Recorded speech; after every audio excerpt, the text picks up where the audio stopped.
Dankeschön.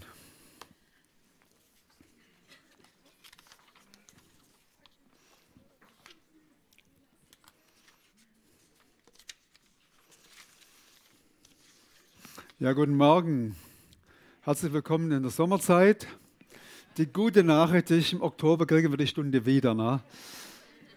Und die andere gute Nachricht ist, die Kinder müssen abends nicht so früh ins Bett.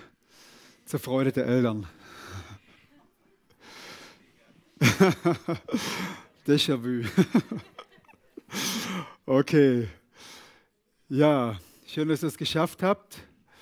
Ich habe meine Uhr auch gestellt gehabt, aber hat nicht geklappt. Ne? Aber Gott hat mich aufgeweckt kurz danach. Heute haben wir einen interessanten Titel für diese Predigt. Ist gut genug? Gut genug? Ja, wer von euch ist eigentlich gut genug? Ich hoffe, dass in 38 Minuten die meisten Hände hochgehen. Ne? Ja, ich habe mit einem heute Morgen gesprochen, der hat gesagt, ich bin gut genug. Ne? Das fand ich für mich sehr ermutigend und herausfordernd, nochmal ein paar Dinge zu überdenken. Ich habe eine Ausbildung gemacht als Persönlichkeitscoach. Ne? Ich arbeite mit Birkmann Persönlichkeitsprofil. Und da gibt es eine der Komponenten, wie Persönlichkeiten sich einschätzen. Das nennt sich Challenge, wie immer das heißt. Da geht es darum, eine Skala von 1 bis 99. Und die unter 5 sind, oder sagen wir unter 10, das sind die Leute, die sagen, kein Problem, Herausforderung, ich setze mir die Ziele so, dass ich alles schaffe. Ne? Die gibt es, ja, das sind aber ein paar Prozent. Und dann, ich habe auch schon Persönlichkeitsprofile ausgewertet mit Leuten, die im 90er-Bereich waren. Da war eine Person mal bei mir, die hat 98 gehabt. Und die Person war so gestresst, kann man sich gar nicht vorstellen. Ne? Weil ihr Persönlichkeitsprofil hat gesagt, die Person ist ständig dabei, sich selber und die Umwelt zu beweisen, ich bin doch gut genug. Also wir sind unterschiedlich, wir ticken unterschiedlich, aber heute wollen wir, das ist das Ziel meiner Predigt, dass wir mit einem frischen Blick auf das schauen, was vor 2000 Jahren Jesus für uns gemacht hat. Und das ist genug. Der lauteste Schrei, der das Universum geht, der für uns die größte Relevanz hat, ist dieser Schrei von Jesus, es ist vollbracht. Wir müssen nichts mehr dazu tun, um besser zu werden. Wir müssen nichts dazu tun, um ihm oder irgendjemand zu zeigen, ich bin vielleicht doch gut genug. Es ist vollbracht. Wow. Es ist vollbracht. Erster Punkt, bin ich gut genug? Meistens geht das schon morgens an. Wir stehen auf, gucken in den Spiegel. Eigentlich könnte ich schon ein bisschen besser aussehen. Das ist die Frage der Männer, für die Frauen weniger. Ne? Man kann ja ein bisschen streichen und ja, arbeiten. So, und dann zieht man sich an und dann habe ich die richtigen Klamotten. Aber das ist ja so, man will ja nicht too shiny sein. Ne? Das heißt, eher ein bisschen, sagen wir, Pullover, Oberteil, so nicht so auffällig, aber es sollen da 2, 3 Farben drauf sein, ja, die zeigen, man hat doch was zu bieten. Ja. Oder bei den anderen so ein kleiner Hugo drauf, dann weiß man, was man repräsentiert. Ne.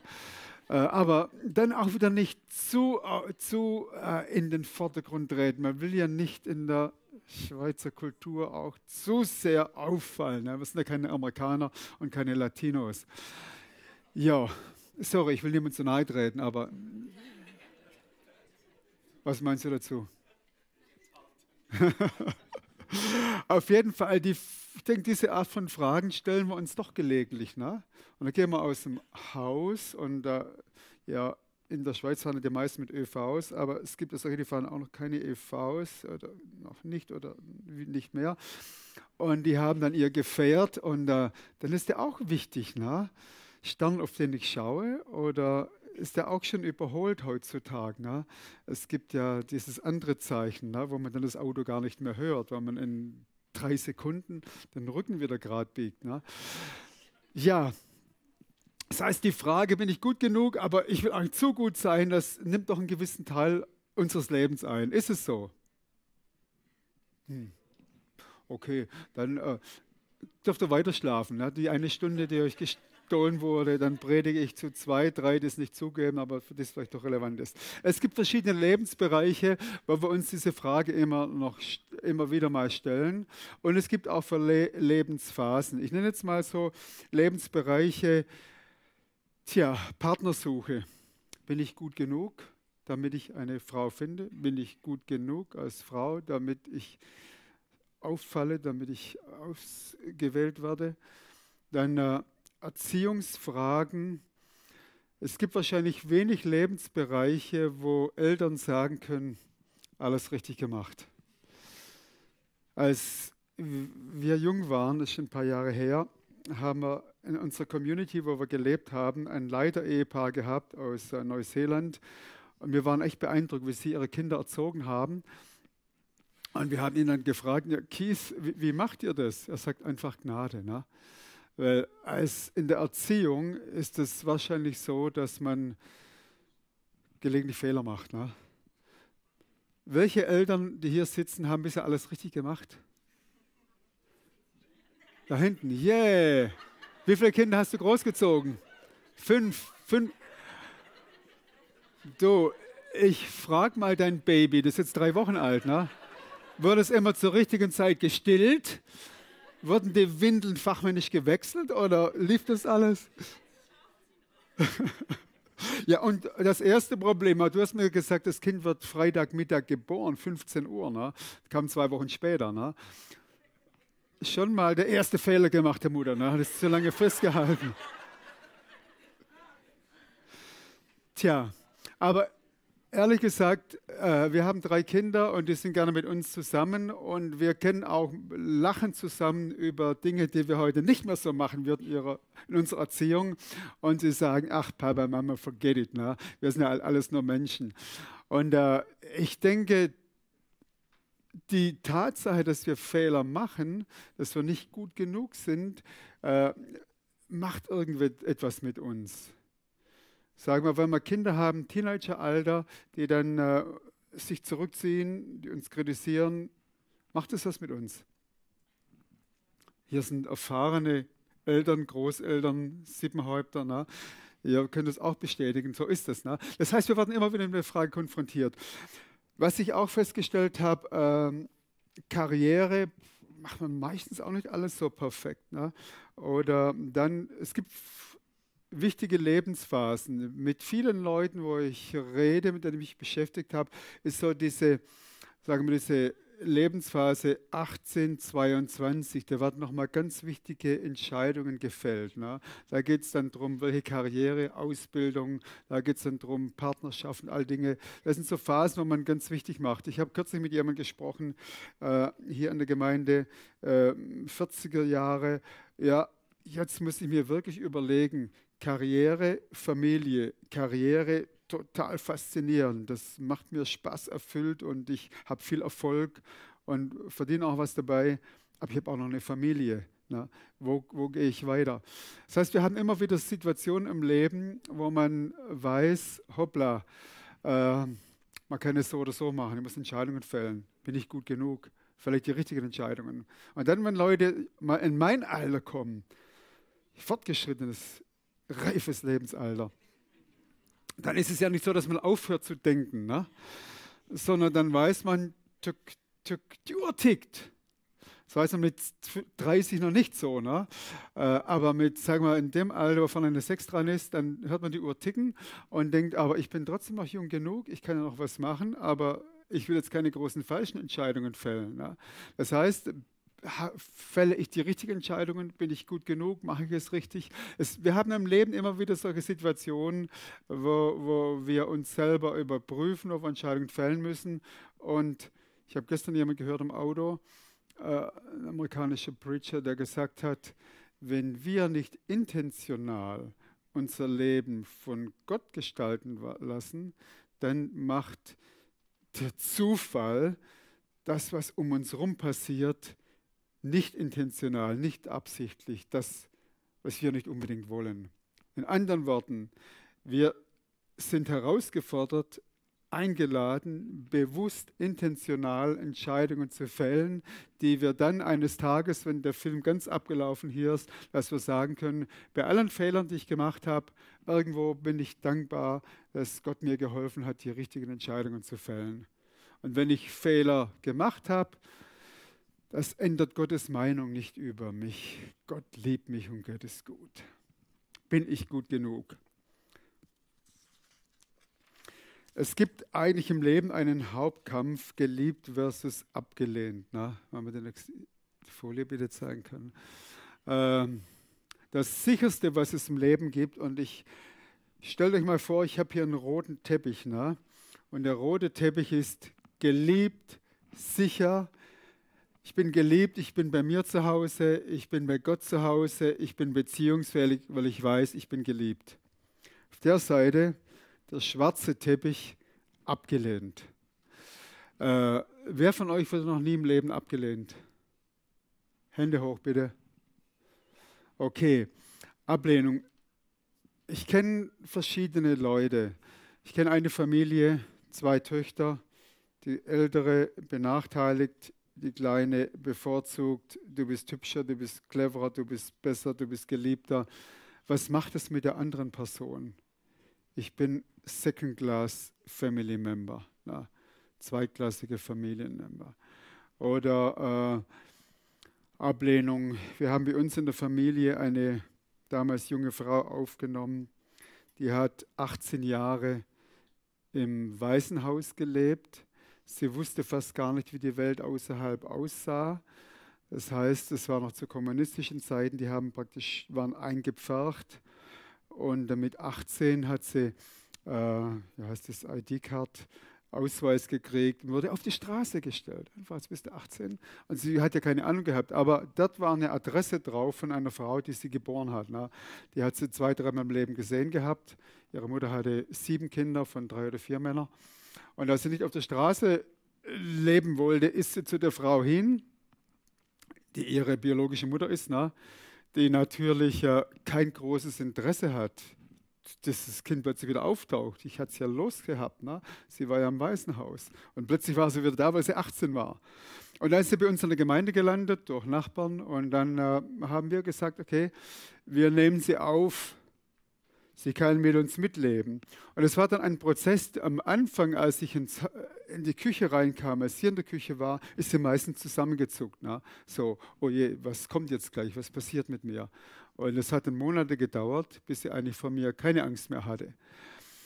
Hier sehen wir, und es gibt viele, viele solche Fälle, wo Ablehnung und die verstärkte Furcht, Auswirkungen von Ablehnung sehr viel in der Persönlichkeit zerstören.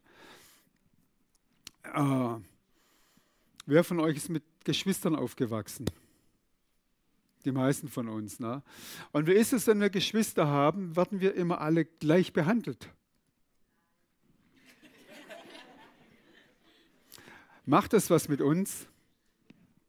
Macht das was mit uns? Meistens schon, würde ich sagen. Ne? Es hat Auswirkungen auf unsere Identität, auf unser Selbstbild. Es hat Auswirkungen darauf, wie wir uns platzieren in Beziehungen, in der Gesellschaft etc. All diese Dinge. Und ich möchte mit diesen Aussagen einfach darauf raus, dass wir verstehen, Ablehnung ist eine Sache, die in dieser Schöpfung, in der wir leben, sehr stark verbreitet ist. Und wisst ihr, wo Ablehnung herkommt? Da gibt es einen, der heißt Luzifer. Und Luzifer, der wollte einfach sein wie Gott. Er war unzufrieden mit einer begrenzten Position, dem Schöpfer die Ehre zu geben. Nee, ich will eigentlich auch sein wie der da oben. Ich will selber bestimmen, was gut und böse ist, alles. Und dann hat Gott ihn abgelehnt. Gott hat gesagt, raus mit dir aus diesem höchsten Platz des höchsten Himmels, was rein und heilig ist, da hast du nichts zu suchen. Luzifer, Satan, der Abgelehnte, hat ein Hauptziel, mit Ablehnung Menschen zu bombardieren, zu zerstören. Und wenn er es nicht schafft, Menschen kaputt, krank zu machen oder in Selbstzerstörung zu bringen, was er bei den meisten Glück nicht hinbringt, dann benutzt er es, um uns zurückzuhalten, in eine göttliche Bestimmung reinzukommen. Dann benutzt er es, uns wirklich Gott ganz auszuliefern, weil wir immer noch ein paar Restbestände von Misstrauen Gott gegenüber haben.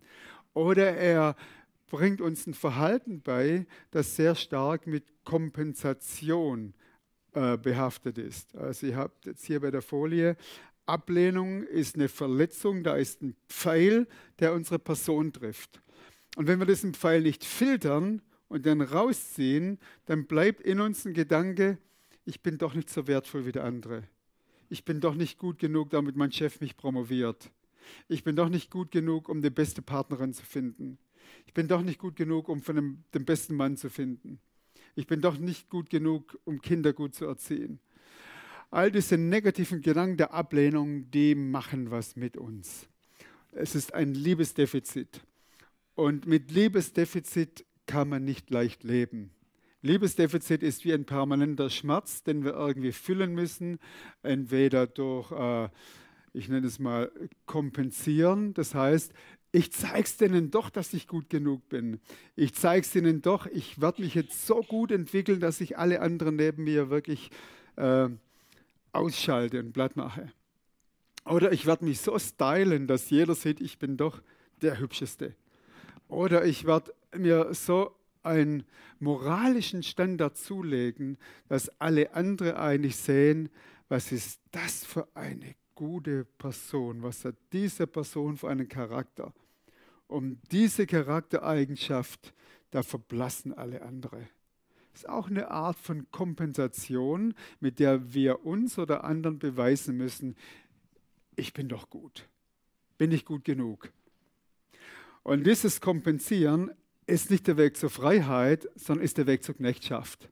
Das heißt, die Knechtschaft des Kompensierens, wir sehen diese Kette, Ablehnung, ein Pfeil, der uns trifft, ein Liebesdefizit, das Aua ruft in uns, Au, Schmerz. Entweder wird es kompensiert mit Essen, Trinken, Sucht oder sexuellem Verhalten, was over the top ist oder sonst was. Oder mit Karriere. Es gibt ja viele Möglichkeiten. Wir sind da sehr erfinderisch über das Kompensieren, aber all diese Kompensationen sind Knechtschaft. Wir leben nicht in Freiheit. Und wenn wir jetzt davon reden, was Jesus für uns getan hat, wer Jesus ist, und das ist der Grund, warum wir heute Morgen hier sind, weil wir von Jesus begeistert sind und weil wir immer tiefer verstehen wollen, was dieser Jesus für uns getan hat, dann kommen wir jetzt zu einem ganz wichtigen Text aus Epheser 1, Verse 4 bis 6. Wenn wir die Folie bitte sehen können. Geliebt, schon vor Beginn der Welt, von allem Anfang an, hat Gott uns, die wir mit Christus verbunden sind, auserwählt. Gott wollte, dass wir zu ihm gehören und in seiner Gegenwart leben, und zwar befreit von aller Sünde und Schuld. Aus Liebe zu uns hat er schon damals beschlossen, dass wir durch Jesus Christus seine eigenen Kinder werden sollten. Dies war sein Plan und so gefiel es ihm. Und das alles soll zum Ruhm seiner wunderbaren Gnade beitragen, die er uns durch seinen geliebten Sohn erwiesen hat. Welch ein dichter, geballter Text. Und dieser Text hat etwas damit zu tun, warum wir heute hier sind, wer du bist, wer ich bin und was Gott mit uns, durch uns in dieser Gesellschaft, in der wir leben, machen will. Okay, bevor du überhaupt mal überlegen konntest, bin ich gut genug? Habe ich genügend gemacht? Hat Gott schon einen Beschluss gefasst. Vor Beginn der Welt, von allem Anfang an, hat Gott uns, die wir mit Christus verbunden sind, das heißt, die wir sagen, wir gehören ihm, auserwählt. Schau dich mal um hier. Das sind Auserwählte Gottes. Auserwählte Gottes. Sag mal zu deinem Nachbar, du bist ein Auserwählter, eine Auserwählte Gottes.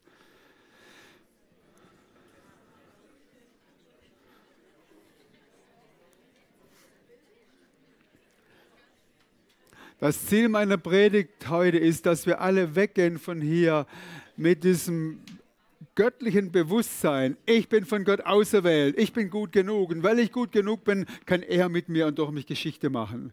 Okay, ihr lieben Auserwählten Gottes, glaubt ihr, dass Gott irgendwie einen schlechten Tag hatte, als er euch auserwählt hatte? Hat er einfach eure Fehler alle übersehen? Hat er gedacht, na, ich habe zu wenig, jetzt dürfen halt alle mal so mitkommen, so in meiner Family. Nee, Gott hat gesagt, ich bin Gott. Und in Jesus, der alles bezahlt hat, er wollte uns, dass wir zu ihm gehören. Wessen Idee war es, dass du zu Gott gehörst? Eines Tages warst du so gut drauf, dass du dich entscheiden konntest. Quatsch. Eines Tages war Gott so gut drauf, dass er gesagt hat, ich will dich haben. Ruben, ich will dich haben, hat Gott gesagt. Max, ich will dich haben. Wow. Wenn du morgen früh in den Spiegel schaust, heute Abend, sag, Gott wollte mich haben. Leute, das ist kein Stolz, sondern das ist Demut, zu sagen, nicht ich war so gut drauf, dass ich mich eines Tages für Gott entschieden habe, sondern er ist so gut drauf, er war so gut drauf, er ist so barmherzig, dass er einen Menschen für mich auserwählt hat. Welch ein Reichtum der Gnade und Barmherzigkeit, Halleluja. Das ist das, was Gott hören will. Ja, hier heißt es nämlich, wenn wir zum letzten Vers, dies war sein Plan. Wenn Gott einen Plan hat, dann, Gott ist ja vollkommen. Er macht keine falschen Pläne. Und so gefiel es ihm. Gott hat Gefallen daran gehabt, dich auszuwählen. Und das soll alles zum Ruhm seiner wunderbaren Gnade beitragen. Wir haben uns als Gemeinde auf die Fahne geschrieben, wir wollen, dass Jesus berühmt gemacht wird. Das war nicht unsere Idee, ihr Lieben. Das hat Gott selber so beschlossen. Es hat ihm gefallen. Das war sein Plan. Und so gefiel es ihm. Und das alles soll zum Ruhm seiner wunderbaren Gnade beitragen. In anderen Worten, Gott sagt, mir gefällt noch Epheser 3, Vers 10. Gott selber hat seine vielfältige Weisheit den Mächten und den Gewalten in der unsichtbaren und wir ergänzen in der sichtbaren Welt demonstriert. Wodurch? Durch seine Gemeinde. Also es ist Gottes Passion, es ist Gottes Leidenschaft, Gottes Freude zu sagen, ich habe diese Menschen erwählt, ich habe sie erwählt, sie gehören mir.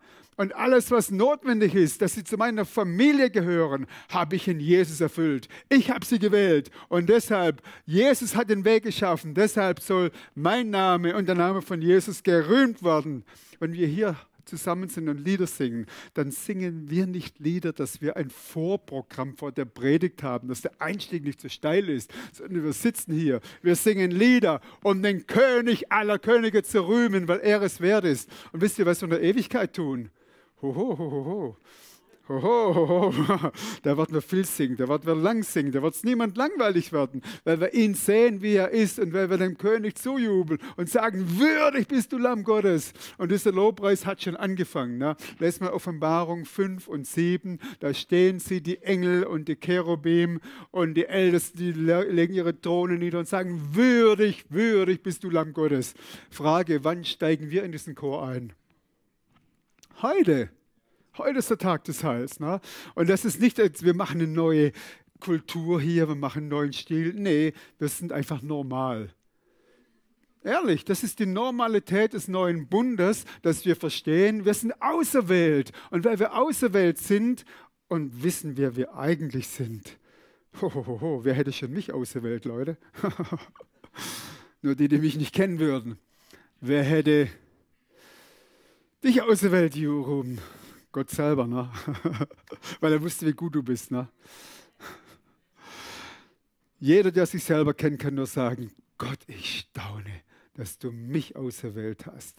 Das ist Barmherzigkeit, das ist Gnade. Und diese Barmherzigkeit und Gnade, das muss gefeiert werden. Und das ist der Ruhm des Königs. Er wollte, dass wir zu ihm gehören. Und er wollte, dass wir in seiner Gegenwart leben. Jeden Sonntagmorgen eine Dreiviertelstunde. Wow. Er wollte, dass wir in seiner Gegenwart leben. 724. Jeden Tag. Der Vorhang ist zerrissen. Der Preis ist bezahlt. Keiner muss draußen bleiben. Keiner muss erst noch gute Werke tun. Keiner muss erst noch frommer, geistlicher werden, mehr Bibel lesen. Nein, der Vorhang ist zerrissen. Halleluja. Oh, Entschuldigung. Aber ich freue mich, dass der Vorhang zerrissen ist. Versteht ihr? Ich habe Zeiten gehabt in meinem Leben, bevor ich Jesus kennengelernt habe. Ich wache morgens auf, ich habe in Tel Aviv gelebt, ich wache auf und ich wusste, wenn sich mein Leben nicht radikal ändert, dann liege ich in ein paar Jahren irgendwo tot am Straßenrand.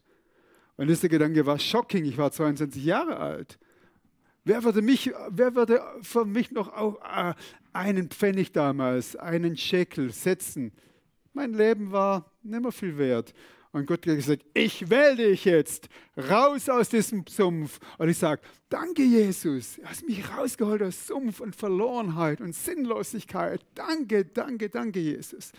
Und weil ich das weiß und weil ich mir das immer wieder vor Augen stelle, Ende Januar habe ich in Schwäbisch Hall gepredigt.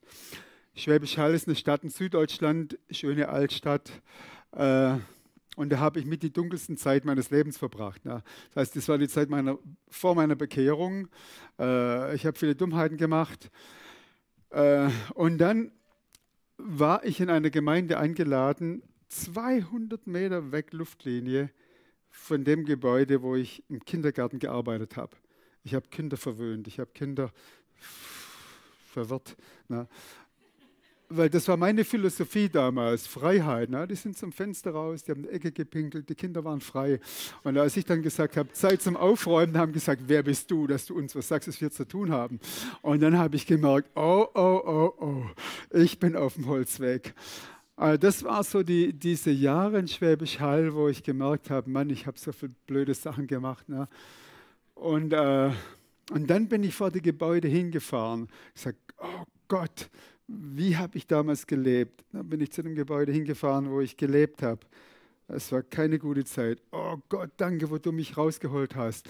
Und wenn ich all diese Dinge sehe, dann kann ich nur sagen, dass Gott mich erwählt hat. Wow, Gnade. Vielleicht ist es bei dir anders. Vielleicht hast du nie ein schlechtes Leben gelebt. Vielleicht bist du schon mit 2 Flügeln auf die Erde gekommen. Die gibt es ja auch, ne? Diese Leute. Ja, aber ich glaube, wenn wir verstehen, was in uns ist und dann sagen, und trotzdem hast du mich erwählt, wow, das ist Gnade, das ist der Ruhm deiner Gnade, der Ruhm deiner Herrlichkeit und dafür soll die Gemeinde voll sein. Das ist eigentlich die Grundmusik in der Gemeinde. Wir sind auserwählt, wir sind begnadet, unsere Schuld ist reingewaschen, wir sind frei und wir haben jeden Tag Zugang zum Thron des Vaters. Und das gilt nicht nur für uns, ihr Lieben, wir leben in einer Umwelt, wo es viele Menschen gibt, die Jesus noch nicht kennen. Menschen, die verzweifelt sind, die Hoffnung suchen. Gott hat eine Antwort. Die Antwort sind nicht die Engel, die Antwort sind die Auserwählten. Welch ein Druck auf mir, welch ein Privileg auf uns, Leute, dass wir einen Unterschied machen können hier im Aargau. Für Baden und Wettingen und darüber raus, für die ganze Schweiz und unter den Nationen. Wir nehmen jetzt hier Leute aus der Ukraine auf. Wir schicken Sachen hin in die Ukraine. Wir können einen Beitrag leisten zu dem, was auf dieser Welt passiert. Sibylle und ich fliegen nach Rumänien am Dienstag. Unsere Gemeinde dort hat ganz schnell noch den Rohbau fertig gemacht, ist jetzt halb fertig, hat jetzt knapp 40 Flüchtlinge ins Gemeindezentrum aufgenommen, bauen jetzt schnell noch weiter, noch einige Räume aus, 60. Unter diesen 40 ist die Jugendnationalmannschaft, die Hockey-Jugendnationalmannschaft aus der Ukraine, sind dort gelandet.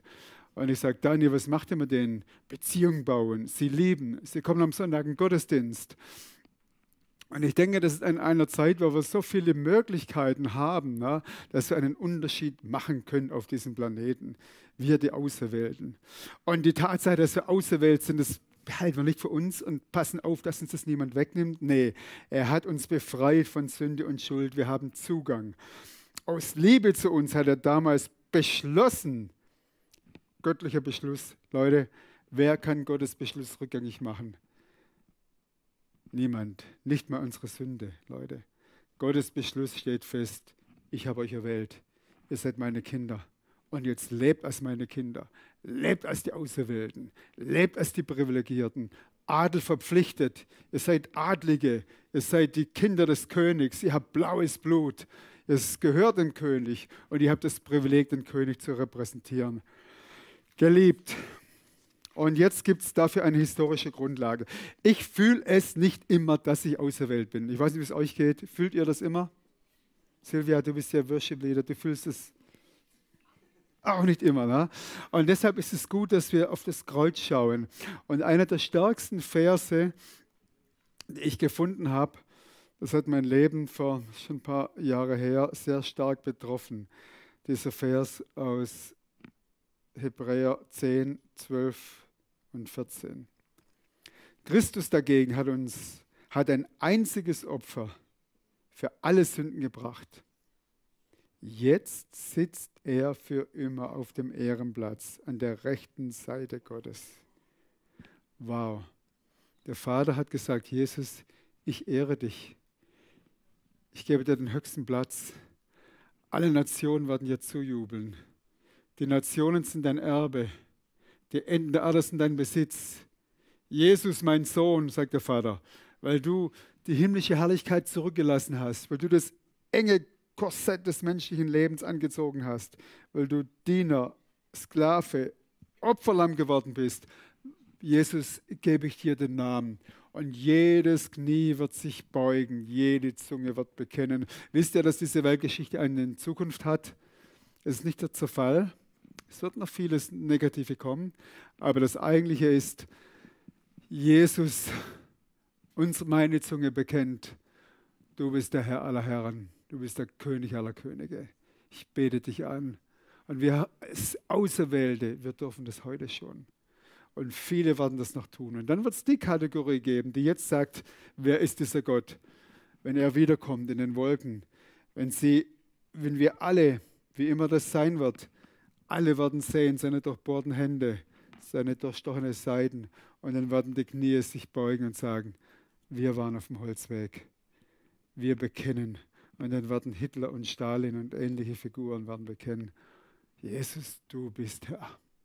Zu spät. Zu spät. Für jeden ist dieser Vorhang der Geschichte eines Tages zu, für jeden Einzelnen, aber auch für diesen Globus. Und jetzt ist die Zeit, wo Gott sagt, ich habe meine Auserwählten hier. Meine Auserwählten sind Licht in dieser Welt. Meine Auserwählten sind Salz auf dieser Welt. Ich werde sie einsetzen. Denn durch dieses eine Opfer hat er alle, die er heiligt, für immer vollkommen gemacht. Das ist fast zu stark, um das zu begreifen. Du bist vollkommen. Was, du bist vollkommen? Du hast schon gewusst wahrscheinlich, ne? Wer von euch ist vollkommen? Hier haben wir jetzt wieder die beiden Möglichkeiten. Stehen wir auf dem roten Teppich und glauben das, was Gott über uns sagt? Stehen wir auf dem schwarzen Teppich und messen uns selber, an dem wie gut wir sind oder wie viele Defizite wir haben? Und das ist meine Absicht heute Morgen. Wir schauen auf historischen Grund. Und der historische Grund ist am Kreuz, es ist vollbracht. Ein einmaliges Opfer. Wie oft hat Jesus gesündigt? 0-mal. Ein Opfer ohne Sünde. Ein Opfer ohne Fehler. Und deshalb sagt Gott, das Opfer reicht. Und wir machen diesen Tausch. Wir gehen von schwarz nach rot. Und wir sagen, weil Jesus nie gesündigt hat, habe ich nicht gesündigt in den Augen Gottes. Wow. Und das ist unsere Gerechtigkeit.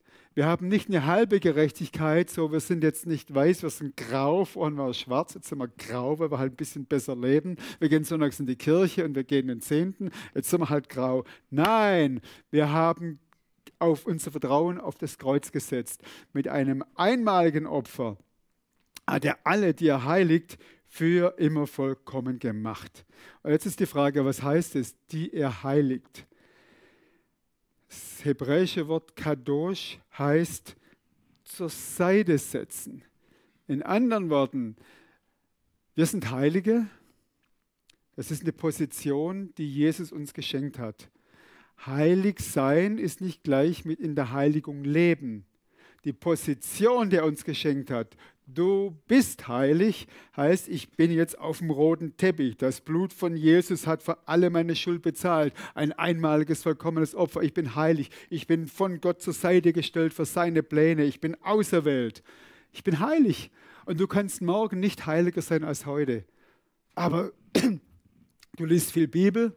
Okay, probier's. Du wirst nicht heiliger werden. Du tust gute Werke. Das macht dich nicht heiliger. Gott hat dich heilig besprochen. Du bist heilig. Weil wir Heilige sind, leben wir in der Heiligung. Heißt es, wir schütten Dinge ab, die eigentlich Gott nicht gefallen. Aber das macht uns nicht heiliger. Wir sind heilig. Sag doch mal mit deinem Mund, ich bin heilig.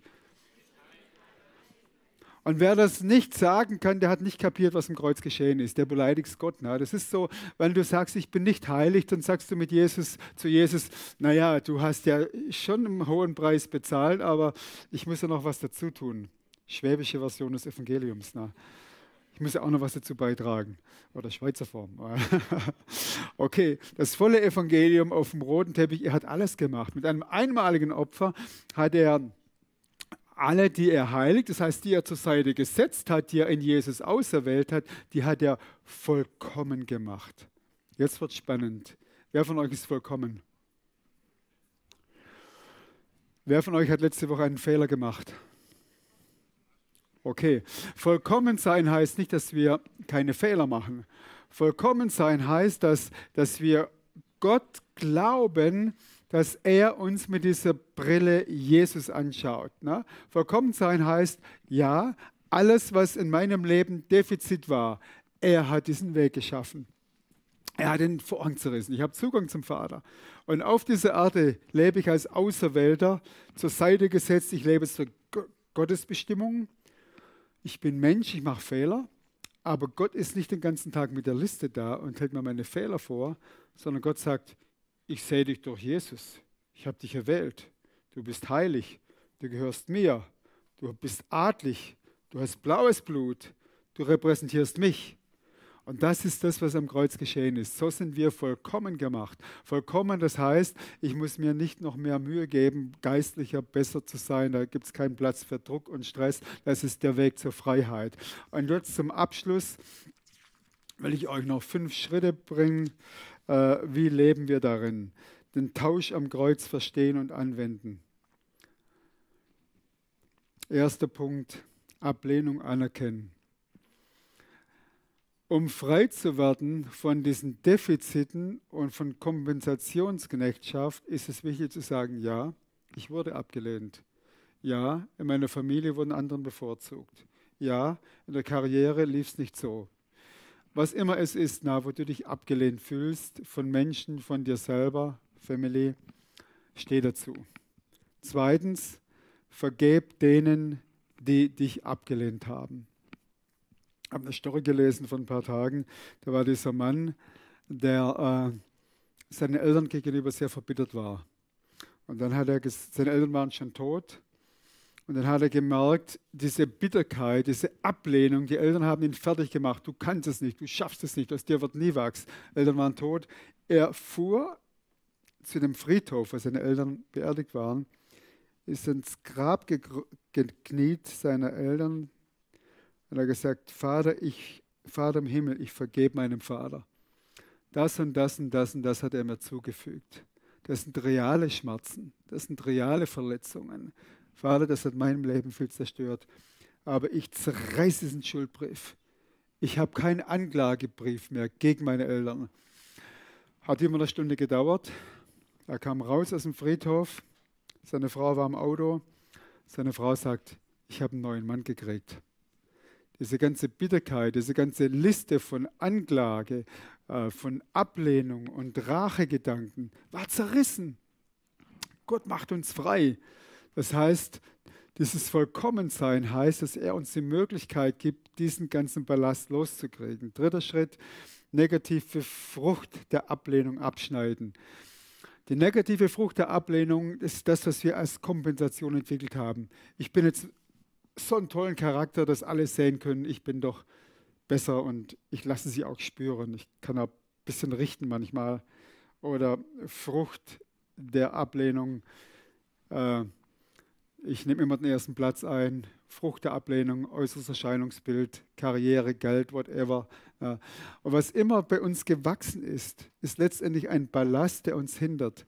Und die Einladung heute ist, gebt diese Frucht ab, schneid sie ab aus deinem Leben.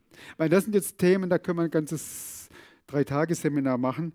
Aber ich will euch diese Information nicht vorenthalten. 4. Schritt, empfange bewusst deine neue Position. Das heißt, sei dir bewusst, dass Gott gesagt hat, ich habe dich auserwählt. In Christus, vor grundlegender Welt, du gehörst zu mir. 5. Schritt, akzeptiere dich selbst. Wenn Gott dich erwählt hat, wer bist du, um Gott zu sagen, Gott, deine Wahl war nicht gut. Wenn ich anders gewesen wäre, hätte ich ein anderes Temperament, hätte ich andere Eltern, hätte ich einen anderen Beruf. Forget it. Hör auf, Gott Vorschriften zu machen. Geh in die Position, sag, danke Gott, dass du mich erwählt hast. Wenn du mich erwählt hast, wer bin ich? Ich muss mich nicht kritisieren. Ich muss mich nicht ablehnen. Und ich muss auch nicht andere kritisieren. Die sind auch auserwählt. Stell dir vor, als Gemeinde lernen wir immer mehr, aus dieser Fülle zu leben, mit diesem Bewusstsein. Wir sind auserwählt, wir sind geliebt, wir sind von Gott einmalig wunderbar gemacht. Er hat uns auserwählt und wir schauen einander an als Auserwählte. Schaut euch mal um. Die Auserwählten Gottes sitzen hier. Wow! Welch ein wunderbares Treffen. Welches Privileg für mich. Ich darf die Auserwählten Gottes anschauen von vorne.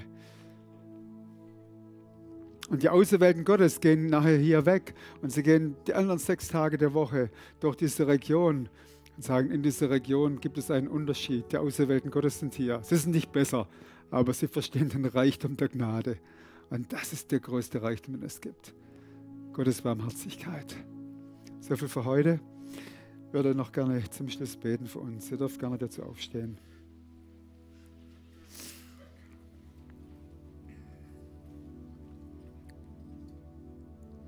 Wir können nur immer wieder staunen über dich, Jesus. Dass du auf diese Erde gekommen bist. Keiner hat dich gezwungen. Das war der Plan des Vaters, mit dem du eins warst. Der Plan, den ihr 3 gefällt habt. Wir staunen immer wieder. Und wir machen heute ganz bewusst für uns als Kreuzpunkt diese Wahrheit fest. Mit einem einmaligen Opfer hast du uns, die wir von Gott auserwählt sind und zur Seite gesetzt sind, für ihn zu leben. Mit diesem einmaligen Opfer hast du uns vollkommen gemacht. Wir können nichts ergänzen, wir brauchen nichts ergänzen, wir können nur sagen, ja, ja, ja, danke. Und ich bete jetzt auch, dass du uns in diesen kommenden Tagen und Wochen hilfst, dass die ganze Pfeile der Ablehnung aus unserem Leben rausgerissen werden, dass die Frucht der Ablehnung abgeschnitten wird und dass wir immer mehr lernen, in Freiheit zu leben, den König zu repräsentieren, Gefäße zu sein, nach denen das frische Wasser vom Himmel fließt. Wir beten dich an, Jesus. Wir vertrauen deinem Bund. Ich will dich jetzt einfach ermutigen, in der Stille deines Herzens, bedank dich bei ihm, dass er dich erwählt hat.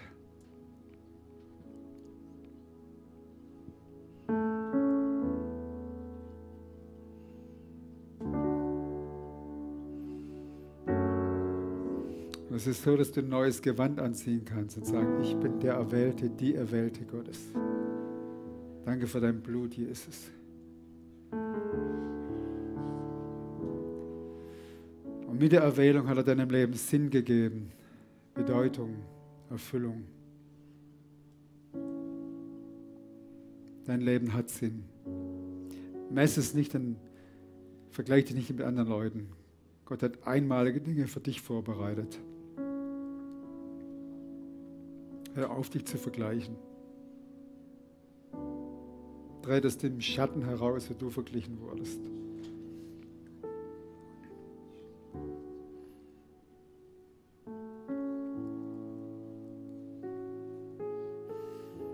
Und ich segne jetzt alle, die hier sind, Vater, dass wir alle gemeinsam wachsen in dieser göttlichen Offenbarung, von dir auserwählt zu sein und in Jesus vollkommen gemacht zu sein.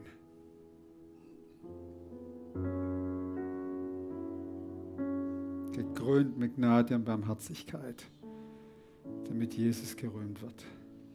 Amen.